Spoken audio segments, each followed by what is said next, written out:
Morning, church.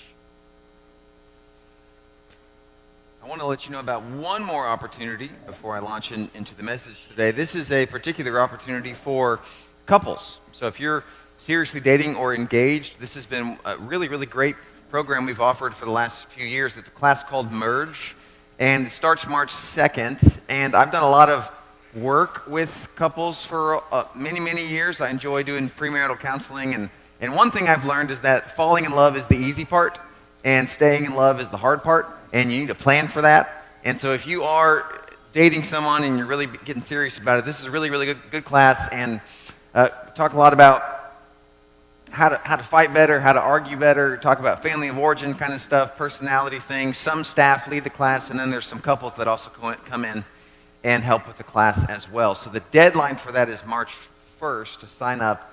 And you can just go to the website, mrcc.org/merge, if you're interested in that class.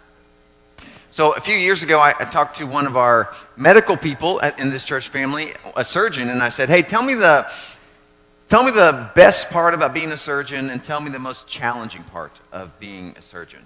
And he said, well, Phil, the best part is when I go in for a really complicated surgery and it goes really well, then I get to go into the waiting room and tell the family, hey, everything went just as we hoped it would go, and so a little bit of PT, your loved one's going to be just fine. I love getting to tell people good news like that. But the most challenging part is when I have to deliver bad news. It's when I go into the surgery and it's just more complex than I thought it would be, and the imaging just didn't give me all the information that I thought it was going to give me, and it was just hard. And even though I spent hours of time putting all of my effort and expertise into this particular patient, it just didn't turn out the way that I wanted to. And so the worst part is when you have to go in and tell the family, this was really complicated, and it didn't work, and you're just going to have to learn to live with this. Your loved one's just going to have to learn this is just the new normal. She's not going to get better. He's not going to turn the corner. It's really hard to deliver that news. So in the series, we've been talking about recovery and that everybody has something they need to recover from. Well, some kinds of recovery has very, I would say, cut and dry stories. It's, I was this, but now I'm this. Or I struggled with this, but now I don't. So, for example, maybe a few years ago, you had a big argument with someone you love. But you resolved it. It's in the past. You really have recovered from that. Or maybe somebody said something really, really hurtful to you, and it was a deep wound, but you talked it over with somebody else, you prayed about it, and you really can say now, you know what, that doesn't bother me anymore. Like, those words no longer have power over me. That's recovery. Or maybe for you, it's you used to be addicted to something and now you're not, or you used to be depressed but now you're not. I know lots of people, and that's the way their story goes. I was this, but now I'm not. But there's a total different kind of recovery, which is not classic recovery. It's, I'm just going to have to learn to live with this. Like, there's no chapter in which it's just totally resolved. This is just reality for me. And there's a lot of you where that's your story. Sometimes this comes in the form of chronic anxiety, and you've gone to a therapist, maybe you've taken medication, but the reality is for you, day in, day out, it just doesn't go away. It's just there.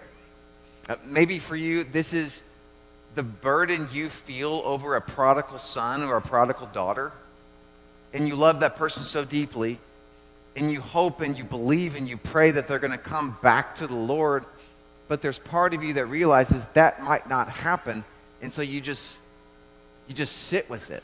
Like, it's just there. You just have to learn to live with that problem. Maybe it's long-term grief. You don't really get to a point where you can say, I'm recovered from losing my son. Or maybe for you it's just pain. Like, maybe you're just in pain all the time. And no longer is it the narrative of, I'm going to try this next medication, I'm going to try this next doctor, and then we're going to keep fixing it. Maybe it's just, this is the way it is. And every single day I'm just going to be in pain. What do you do when recovery is not necessarily like an option as far as the classic definition of recovery goes. What do you do when you just have to learn to live with it? Well, there is slight good news here. The most illustrious author in the Bible, Paul, had an insidious, uncurable ailment. And the really good news is he wrote about it. And this is a chapter that you've probably heard referenced several times in your life in passing, but it's an amazing chapter. It's 2 Corinthians chapter 12. And today might be the day where you need this particular chapter in the Bible, but it might not. But I promise you, there's going to come a time in your life where you're going to need to think very, very deeply about what Paul teaches in this particular chapter. So maybe today it's for you and you're going through this, or this could be something for someone that you love who's going through something really, really hard. So let me set the backdrop a little bit for 2 Corinthians chapter 12. Paul had a very close relationship with this particular congregation. We have 1 Corinthians, we have 2 Corinthians. There's probably multiple letters between that we don't have. One thing we know is that after Paul wrote 1 Corinthians, there were some other people that came into the city and they started to undo his teaching. They started saying, yeah, I know Paul said this, but that wasn't right. And even worse than that, they started to question Paul's character and challenge his credibility. And so they would say things like, yeah, Paul's not a very good speaker, or he doesn't really care about you the way we care about you. And Paul, he's got this shady past of persecuting Christians. And so they really threw Paul under the bus. The book of 2 Corinthians, in many ways, is Paul reclaiming his authority. It's a book in which Paul says, here's who I am, here's how much I love you, and here is the shape of my authority. So the whole book, that theme runs through. And so, for example, in chapter 11, Paul writes this pretty long list of all the things that have kind of gone wrong, shipwrecks and beatings and riots and imprisonments. And in a sense, he's writing this to say, hey, this is who I am. Don't you remember? I've suffered these things for you. Well, then he gets to chapter 12 and he writes something that he doesn't, none of his other letters go to this particular depth. He starts talking about his most profound spiritual experience. And part of the reason he does this is because in that day, if you could go into a city or a group and say, hey, let me tell you about this angelic, mystical experience I had with God, that would give you authority. And so some of these super apostles, they would say things like this. And in fact, if you wanted people to listen to you back in this day, if you could say something like, an angel appeared to me, or if you could say, I fell into a trance and had a vision and God revealed something to me, or if you could just simply say, God spoke to me, you would have authority. And so Paul comes in and he starts saying, hey, I've had some of these moments too. So he says this, 2 Corinthians chapter 12, we're going to start at the beginning, verse 1. He says, I must go on boasting. Although there's nothing to be gained, I will go on to visions and revelations from the Lord. I know a man, he's talking about himself here in third person. I know a man who in Christ 14 years ago was caught up into a third heaven.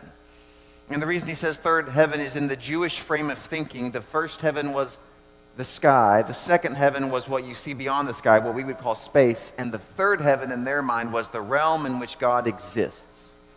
And so Paul is saying, I got caught up into that realm, the third heaven. Whether it was in the body or out of the body, I don't know. God knows. And I know that this man was caught up into paradise and heard inexpressible things, things that no one is permitted to tell. And so something happened to Paul here. And this could be the road to Damascus experience, or it could be something different. We don't exactly know what it is. All we know is that Paul had this moment with God that was incredible. It was indescribable. In a sense, he's saying to these super apostles, as they were called, these teachers that are trying to challenge his credibility, he's saying, I can play your game. In fact, I've experienced a more undescribable, magnificent, mysterious, mystical moment. I've had more of those, and they've been deeper than anybody else. That's the point he's trying to get across here. And so for the original readers, when they read this part, they're like dialed in, like, okay, well, what do you have to say now? Like, I'm on the edge of my seat. Like, what do you want to now tell me because of what you've experienced? Well, then in verse 6, he takes a slight turn. Even if I should choose to boast, I wouldn't be a fool because I'd be speaking the truth. Like, this really happened to me. But I refrain so that no one will think more of me than is warranted by what I do or say, or because of these surpassingly great revelations. So in other words, he's saying these revelations have limitations. They can puff a person up and make a person very egotistical. And so Paul is acknowledging that. Well, then he takes an even bigger turn. So he starts off with all this, I have met God in a powerful way that most of you have not met. And then he totally shifts in verse 7. He says, therefore, in order to keep me from being conceited, I was given a thorn in my flesh, a messenger of Satan to torment me. Now, this is one of the strangest lines in the Bible. And for centuries, a lot of smart Bible people have spilled a lot of ink trying to figure out what Paul meant. And the answer is nobody knows. He doesn't specify. Some people think this was his eyesight that was failing. Some people think this was some kind of a sin that he struggled with. Some people think this was some kind of a physical sickness, disease, or illness that wasn't curable. One theory out there is malaria was actually very prevalent in the Judean and Roman world at this time, and so maybe Paul has malaria. We don't know. But what I want you to do is this. I want you to imagine, what do you think it would have been like to be Paul and have some horrible illness? Now, we can't prove it's a physical thing, but just for an exercise, just kind of go with me here. What if it is something physical? How do you really think Paul dealt with that? Like imagine that Paul, he's sitting down at his writing desk and he's trying to pen a letter and his hand just cramps up and he can't write. Or imagine that one day Paul, he's going out on a Sabbath day to a synagogue to preach the gospel somewhere, and he gets up and he starts speaking, and then he has to sit down because of a migraine or because of brain fog. Or imagine a day where Paul is getting on his knees to pray, and he can't do it because he's in so much pain. Like whatever this was, this must have been devastating to Paul and his ministry, because keep in mind, this is the same Paul that in the book of Acts, chapter 19, we read this: God did extraordinary miracles through Paul, so that even handkerchiefs and aprons that had touched him were taken to the sick, and their illnesses were cured, and evil spirits left them. Or you might remember the story from Acts chapter 28, where Paul is shipwrecked onto an island, and a snake bites him, and in all circumstances he should have died, but miraculously he just flings off the snake into a fire, and he lives. And so for much of his life, Paul had been this living miracle, where God over and over and over again would heal him and then heal through him for the sake of other people. And so now Paul's stuck in this moment where the narrative has totally shifted. His whole life it has been, I was sick and now I'm well. I was hurt and now I'm better. But now the narrative is, I'm stuck and I can't get out of this. I am in pain and there is no solution. And so look at this next verse, verse 8, and really dial in here to the longing here. He is so passionately wanting this to go away. So verse 8, 3 times I pleaded with the Lord to take it away from me. Like he's just pouring out his heart to God. Please, God, take this away, take this away, take this away. Now keep in mind here, this is the point with, going back to the context here with these other super apostles, this would be the point if they were telling the story, that there would be this moment of triumph. Like the next line should be, 3 times I prayed that God would take it away, and then just like Elijah in the Old Testament, who prayed that it would rain again, God sent the rain.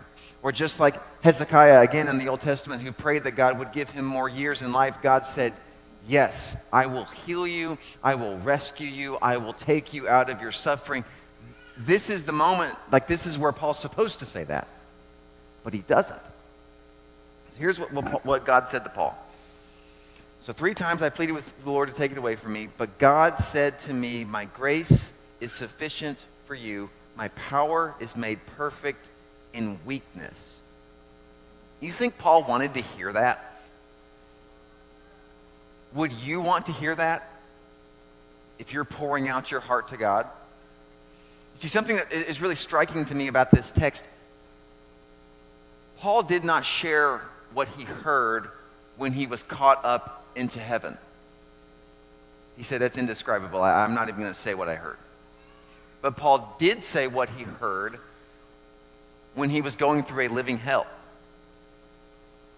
And maybe the reason that Paul said that and that Paul revealed what was told to him when he was going through this living hell is because maybe Paul knew that he wasn't going to be the only one that Satan would torment. Maybe Paul understood that the Corinthians to whom he was writing and other Christians throughout time would also wrestle with, what do I do when the enemy has my heart? What do I do when I'm in a situation and I can't get out of it? What word do I need to hear? I think Paul was trying to give us something to hold on to. You see, some verses in the Bible are really triumphant. So, for example, in John 10, we have this really fun verse that we like where Jesus says, I have come that they may have life and they may have it more abundantly. It's a really great verse. It just makes you think, yes, God wants me to be full of life and full of joy and full of health and full of hope.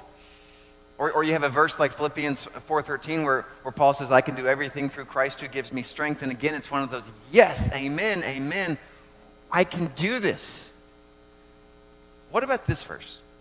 My grace is enough.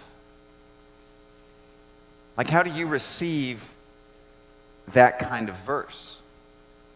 You see, the lesson behind the verse is actually a really hard lesson. The lesson behind the verse is that the deepest desires of your heart, you already have. Like the things you want the most or your deepest need, your deepest desire way down deep, that's already been met. Like that's the lesson behind the verse. How do you receive that? Like if I'm totally guessing here, my guess is when you look at that phrase, my grace is sufficient, you believe that theologically, like, yeah, I think that's true. But experientially, you disagree with it. At least that's the way I feel. Like my guess is for some of you, you're like, yeah, I'm thankful for grace, but really I want you to heal my dad. Yeah, I'm thankful for grace, but I want you to keep my loved one from dying. I'm grateful for grace, Father, but I'm just ready for you to end the violence in the world. Or would you just please reconcile my marriage? Or Father, would you just please give me a child? Yes, I'm thankful for grace, but really, here's what I want. So I was really living in this text a lot, thinking about how do we let this one phrase sink in, my grace is sufficient for you. And so here's a question. I do want you to think about this question. Do you want God to tell you what you want to hear or what you need to know? Because those are two different things. And if I'm being completely honest, what I want to happen is there are many days I just want God to tell me what I want to hear. I just want God to say, yeah, life's going to get better. And Christianity is going to thrive again in America. Like I just want him to tell me what I want to hear.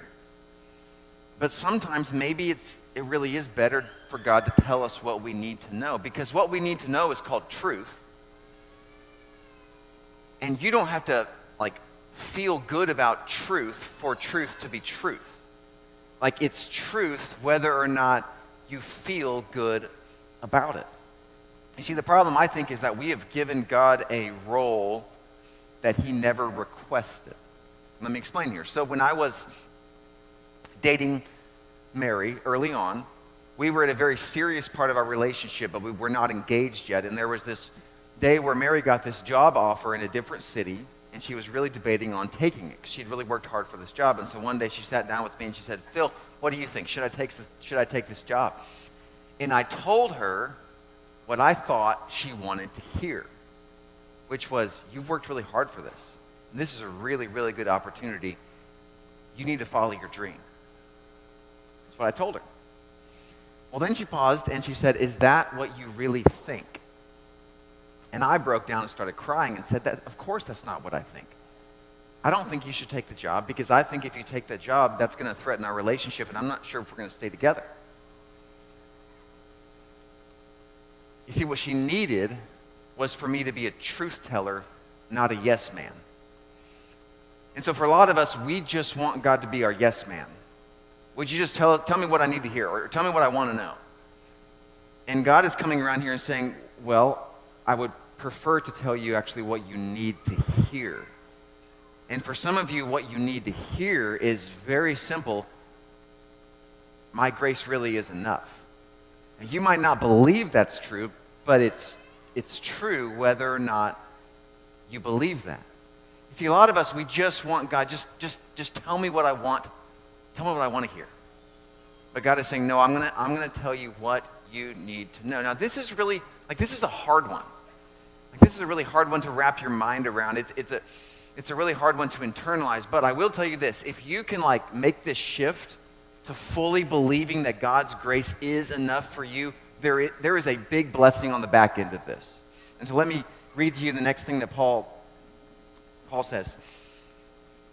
He says, therefore, as in based on this news from God, that my grace is enough for you, based on God telling me, I'm going to tell you what you need to know, not what you need to hear, based on this reality that grace really is enough. Therefore, I will boast all the more gladly about my weakness so that Christ's power may rest on me. That is why, for God's sake, I delight in weakness and insults and hardships and persecutions and difficulties. For when I am weak, then I am strong. That's the promise on the other side of accepting that God's grace is enough for you. Because here's the thing, if you sat down with God and told him all your problems right now, there's a good chance he would say the exact same thing he said to Paul. He would say, you know what, my grace is enough for you. And Paul has so internalized this truth now that he's made this enormous internal shift where he can move from this, and this is amazing to me to set more context. In chapter 1 of this book, Paul starts the whole story off with, I was in despair, in despair of life itself. Paul was so down because of the circumstances in his life that he just thought, I think my life is going to end. I am despairing of life itself. And then you reach the climax of the letter, chapter 12, and the despair has turned to delight. That is a remarkable shift in Paul's heart. In other words, he's saying, I can talk about this now. I'm not afraid about this. I'm not ashamed of this. My hidden secret has become my badge of honor. My place of pain has actually been a place of pride in that pain. This is a huge shift that Paul is making. He accepts that God's grace really is enough, and now it is a delight to him. How does he do that? Here's where I'm going to speculate here, because it doesn't say exactly how. But my speculation is that somehow, probably through some deep, deep prayer, Paul was able to locate his suffering within the redemptive drama of Christ himself. I mean, think about this. Who else was in anguish? Jesus. Who else had a thorn in their flesh? Jesus. Who else prayed 3 times only to receive a no from God? Jesus. And so Paul is somehow realizing that this road of suffering is the road of Christ himself. This long journey that he is on with his thorn, this is the road that Christ walked. And so therefore, as he walks his own journey, Christ is there with him. Again, I think somehow, mystically, in the depths of his sorrow, he found the pathway to God. And so here's the point I would make to you. Suffering does not have to be a road to self-pity. It can be a pathway to God. So the victory of ongoing pain is not losing it, but using it. the question of ongoing pain is not how do I remove this from my life, but how do I steward this to bring me closer to the heart of God? Like, think about this. Wouldn't it be cool if you could build a mental pathway between your pain or your problem and then God himself? Like, wouldn't it be amazing if the presence of your pain could actually be a trigger for you to become aware of the presence of God himself? Like track with me here. I actually want to get practical for just a moment. For those of you that do deal with something chronic, how many times a day do you think about it? 50, 100, 200, 300? So what would it do to your life if you could learn to build a mental pathway between the pain and the presence of God himself? If you've been at this church for any length of time, you've heard me preach sermons in which I'll reference something called the breath prayer, which is a short phrase that you adopt as your own, and then you say it throughout the day as a way to pray at all times. So you, like, Lord, reign in me, or be still and know. So track with me here. What would it do to your life, do you think, if every single time you thought about your burden or your problem or the pain that you feel in your body, if you could channel that into a prayer to God? Like, every single time you felt it, let's say you go to Gethsemane and you just say in your mind, not my will but yours be done. And then 5 minutes later, the thought again occurs to you about the person that you're praying for, the person that is your burden that you love. And again, instead of feeling the pain of it, you say, not my will but yours be done. And then 5 minutes later, 2 minutes later, maybe your body flares up, not my will but yours be done. Not my will but yours be done. Again, would that take away the problem? No. But you do that for a year, that is going to revolutionize your spiritual life. Like, you might not necessarily be healed from whatever is bothering you, but you will be walking in step with the cruciform God. And you might be able to say with Paul, when I am weak, then I am strong. So one of my heroes in my life is my mom. And when people ask me to tell me my spiritual journey, I start with, well, I'm a product of the prayers of my mother, who prayed for my brother and I so much, especially when we were young. Well, she's had to deal with this particular narrative, pain that doesn't go away.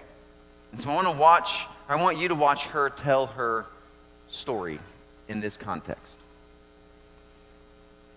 Hi, I'm Gail, and I'm a grateful believer in Jesus, and I struggle with anxiety and health problems. I've struggled with social anxiety most of my life. In high school, I was a loner. I had very few friends, and I sat by myself at lunch every day. When I was 14, I started walking to a church that was nearby, but the teenagers there didn't accept me either. As an adult, I kept having flashbacks to my teenage years. When I walk in and I see everybody in their little groups talking, I feel like I don't fit in, and I've even gone to hide in the restroom so I didn't have to talk to anybody. That is why I decided to give Celebrate Recovery a try. I cried all the way through the first 2 sessions, and I didn't make eye contact with anybody. But then I realized that no one was laughing at me and no one was looking down on me because of my struggles. As we started working through the CR steps, I began to experience hope and healing like I had never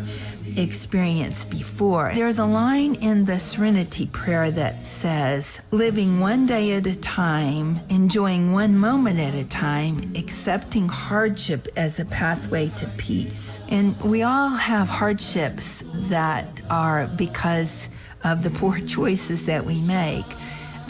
But we also have hardships that are not our fault. It was because of CR that I realized that the hardships I experienced as a teenager, they've actually strengthened me and caused me to rely more deeply on God. I learned my go-to Bible verse for social anxiety, and that's Proverbs 29:25, and it says, "Fearing people is a dangerous trap, but trusting the Lord means safety. I've learned that I can use my hurts to help somebody else, and also that my hurts draw me closer to God. And that's where I want to be. I want to be close to the Lord, both now and in eternity. In CR, you fit in. It doesn't matter what your struggle is. Everybody there can be working on a different struggle, and you can be in a small group with people